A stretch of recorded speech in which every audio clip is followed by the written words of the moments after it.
आदरणीय निर्णायक गण, मैं कुमारी अदिति उनियाल कक्षा 11 राजकीय इंटर कॉलेज के सदा नेचुरली टिहरी गढ़वा से सीनियर वर्ग से हूँ। महोदय, मेरा model working models on geometry की थीम पर आधारित है। मैं यह बताने का प्रयास कर रही हूँ कि हमारे दैनिक जीवन में किसी भी निर्माण कार्य में बेलनाकार खंभे किस प्रकार से घनाभागार खंभों के सापेक्ष अधिक मजबूत होते हैं। महोदय, मैं अपने इस वर्किंग मॉडल के द्वारा यह सिद्ध करने का प्रयास कर रही हूँ कि बेलनाकार खंभे किन किन मानकों के आधार पर घनाभागार खंभों के अपेक्षा अधिक मजबूत होते हैं। इस वर्किंग मॉडल पर काम करने के लिए हमने एक मजबूत चार्ट से बराबर लंबाई और चौड़ाई के 2 आयताकार टुकड़े लिए हैं।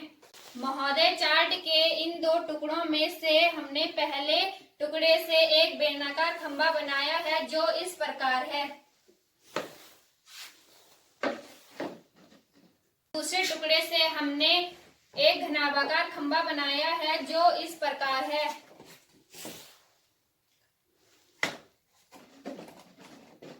यहाँ पर हमारे पास 2 प्रकार के खंभे हैं, जिनमें से एक घनाभागार खंभे के ऊपरी सिरों का परिमाप 44 सेंटीमीटर है तथा बेलनाकार खंभे के ऊपरी सिरे की परिधि भी 44 सेंटीमीटर है। बेलनाकार खंभे की परिधि 44 सेंटीमीटर है, अर्थात बेलनाकार खंभे की ऊपरी सिरे का परिमाप 44 centimetre implies that 2 pi r बराबर 44 सेंटीमीटर implies that r बराबर 44 इंटू 7 बटे 2 इंटू 22 implies that r बराबर 7 सेंटीमीटर। अतः घनाभागार खंभे के सिरों का परिमाप 44 सेंटीमीटर है। घनाभागार खंभे के लिए परिमाप बराबर 44 सेंटीमीटर implies that 4 इंटू भुजा बराबर 44 सेंटीमीटर इम्प्लाइज दैट भुजा बराबर 44 बटे 4 सेंटीमीटर इम्प्लाइज दैट भुजा बराबर 11 सेंटीमीटर। बेलनाकार खंभे के ऊपरी सिरे का क्षेत्रफल ज्ञात करते हैं। बेलनाकार खंभे के ऊपरी सिरे का क्षेत्रफल बराबर पाई आर स्क्वायर अर्थात 22 बटे 7 इंटू 7 बराबर 154 सेंटीमीटर स्क्वायर। अब हम घनाभागार खंभे के ऊपरी सिरे का क्षेत्रफल ज्ञात करते हैं। घनाभागार खंभे के ऊपरी सिरे का क्षेत्रफल बराबर भुजा गुणा भुजा बराबर 11 सेंटीमीटर गुणा 11 सेंटीमीटर बराबर 121 सेंटीमीटर स्क्वायर है। अब हमने देख लिया है कि दोनों खंभों का परिमाप या परिधि समान होने पर भी बेलनाकार खंभे का क्षेत्रफल 154 सेंटीमीटर स्क्वायर है तथा घनाभागार खंभों का क्षेत्रफल 121 सेंटीमीटर स्क्वायर है। अब हम देखते हैं कि दोनों खंभों का परिमाप और परिधि समान होने पर भी बेलनाकार खंभे का क्षेत्रफल घनाभागार खंभे के क्षेत्रफल से कितना प्रतिशत अधिक है। बेलनाकार खंभे का क्षेत्रफल बराबर 154 सेंटीमीटर स्क्वायर घनाभागार खंभे का क्षेत्रफल बराबर 121 सेंटीमीटर स्क्वायर 33 सेंटीमीटर स्क्वायर अर्थात परिधि या परिमाप समान होने पर भी बेलनाकार खंभे के ऊपरी सिरे का क्षेत्रफल इम्प्लाइज दैट क्षेत्रफल में बढ़ोतरी बटे मूल क्षेत्रफल इंटू 100 अर्थात 33 इंटू 100 बटे 121% अर्थात 27.27%। अर्थात हम देख सकते हैं कि दोनों खंभों का परिमाप या परिधि समान होने पर भी बेलनाकार खंभे का क्षेत्रफल घनाभागार खंभे के क्षेत्रफल के सापेक्ष 27.27% अधिक है। देख लिया है कि दोनों खंभों का परिधि या परिमाप समान होने पर भी बेलनाकार खंभे का क्षेत्रफल अधिक है और घनाभागार खंभे का क्षेत्रफल कम है। अब हम देखते हैं कि इन दोनों खंभों में से कौन अधिक मजबूत है।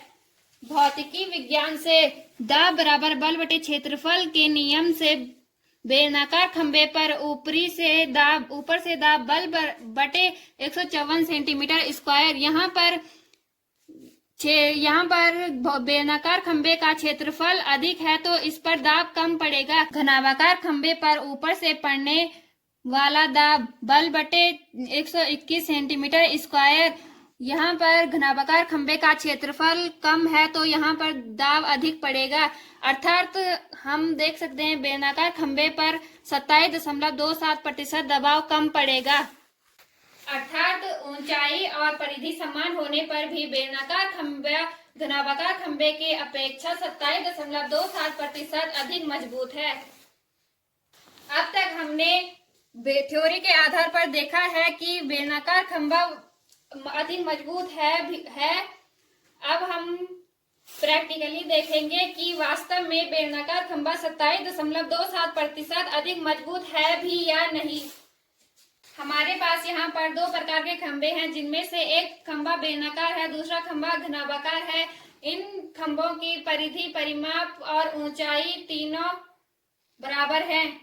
अब हम इन दोनों खंभों का ऊर्ध्वाधर रूप से मजबूती का टेस्ट करते हैं। अब हम बेलनाकार खंबा लेते हैं।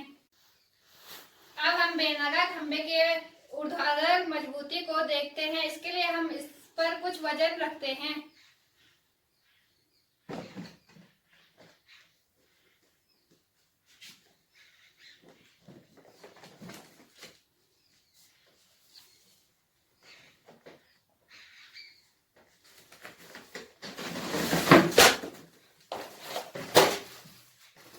हमने देखा कि बेलनाकार खंबे ने यही वजन 25 सेकंड में तक झेला है। अब यही वजन हम घनाभाकार खंबे पर टेस्ट करते हैं। अब यह वजन बेलनाकार खंबे ने झेला है। अब हम इसी वजन को घनाभाकार खंबे पर देखते हैं, यह कितनी देर तक इसे झेल पाता है।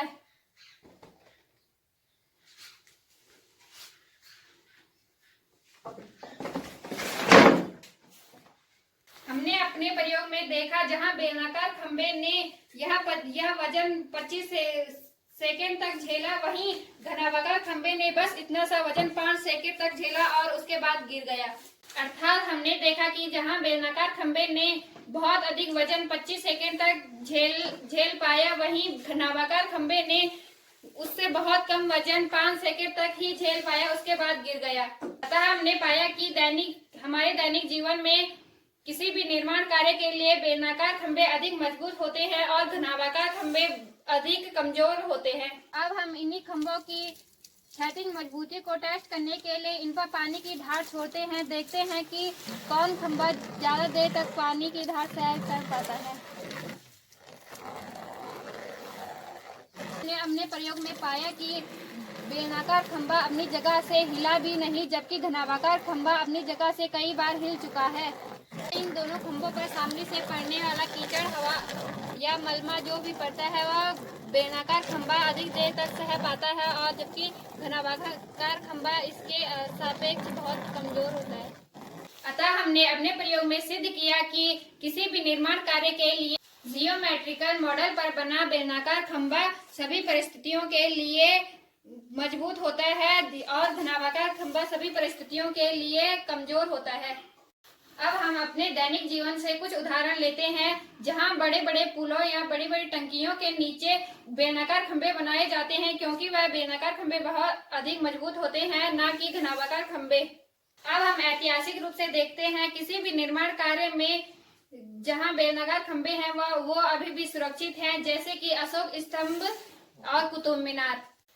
अब हम केदारनाथ आपदा का उदाहरण लेते हैं। वहां के निर्माण कार्यों में वहां जनधन की हानि इसलिए हुई, वहां के निर्माण कार्यों में घनाभाकार खंभे बनाए गए। अगर बेलनाकार खंभे बनाए जाते तो वहां की जन हानि कम हो सकती थी। एक अन्य उदाहरण, उत्तराखंड में जब भी भूकंप आता है तो वहां जौनसार क्षेत्र में सबसे कम जन धन हानि होती है, क्योंकि वहां के मकान पेड़ों के तनों से बने होते हैं जो बेलनाकार होते हैं। तो महोदय, यह था मेरा जियो वर्किंग मॉडल ऑन जियोमेट्री की थीम पर बना प्रेजेंटेशन। धन्यवाद।